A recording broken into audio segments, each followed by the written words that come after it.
नमस्कार दोस्तों, मैं डॉक्टर आर.एस. मरकाम। यहाँ पे आप लोग देख रहे हैं एक ज़बरदस्त तैयारी चल रही है और वो तैयारी है भीमा कोरेगांव सौर दिवस की।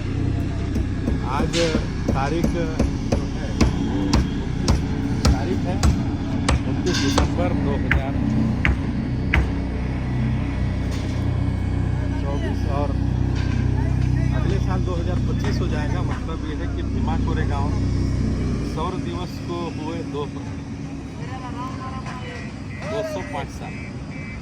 इन 205 सालों के इतिहास में अगर देखा जाए तो एक घटता हुआ या बढ़ता हुआ इतिहास है।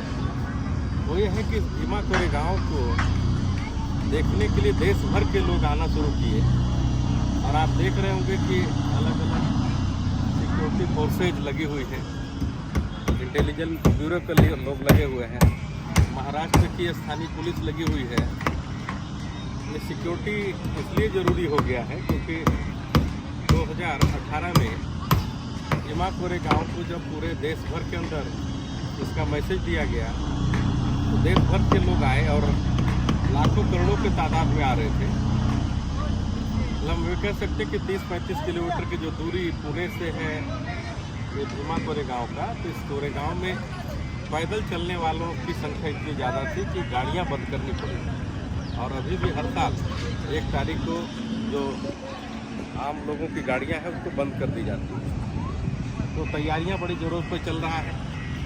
लेकिन एक बड़ी अजीब बात आपको लगेगा, हम लोग बीच में दिखाएंगे कि भीमा कोरेगांव जो विजय स्तंभ का जो सौर दिवस है उसमें सभी लोगों ने बधाइयाँ दी, क्षेत्रीय पार्टियों ने बधाइयाँ दी, बहुत सारे सामाजिक संगठनों ने बधाइयाँ दी। लेकिन इस देश के अंदर अभी संविधान को बने 75 साल हो गए, इसका चर्चा लोकसभा में खूब हुआ और उन्होंने बड़ी सुर्खियाँ बटोरी उसमें ये करके कि हम जो है बाबा साहब भीमराव अम्बेडकर के बहुत बड़े अनुयायी हैं, भक्त हैं।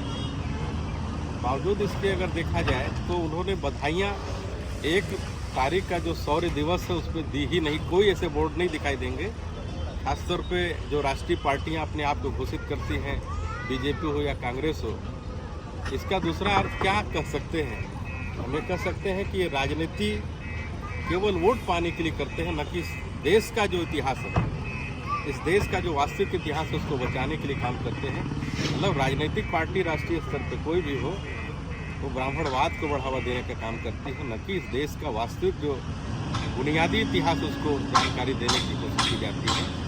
और मैं दावे के साथ कह सकता हूँ कि जो राष्ट्रीय मीडिया, जिसको अक्सर मान्यवर कांसीराम कहा करते थे कि वो ब्राह्मण बनिया मीडिया है, छोटे छोटे कुत्ते मर गए, बिल्ली मर गए, पहाड़ पौधे, उसके बारे में जानकारी दी जाती है। लेकिन इतना बड़ा घटना, कल की मैं अगर बात करूं जो खासतौर पे 1 तारीख का घटना होगा, यहाँ पे आने वालों की संख्या लगभग 10 से 15 लाख लोगों के बीच की होगी, ऐसा एक अनुमान है।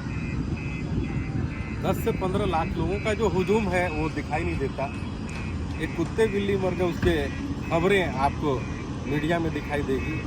इसका ये मतलब है कि इतिहास के साथ धोखेबाजी करने वाले लोग भी इसी देश के अंदर रहते हैं, यानी इसी देश का खाते हैं, लेकिन फालतू की बातें करते हैं जो वास्तव में इतिहास उसको बताते नहीं।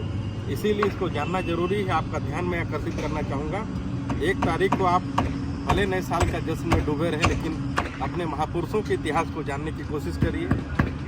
और ख़ास तौर पे हम इसलिए महत्वपूर्ण इसको मानते हैं क्योंकि डॉक्टर B.R. अम्बेडकर, मान्यवर कांसीराम और अभी जो बड़े बड़े सामाजिक नेता हैं खासतौर पर बहुजन समाज के, वो इस मानवंदना में ज़रूर आते हैं।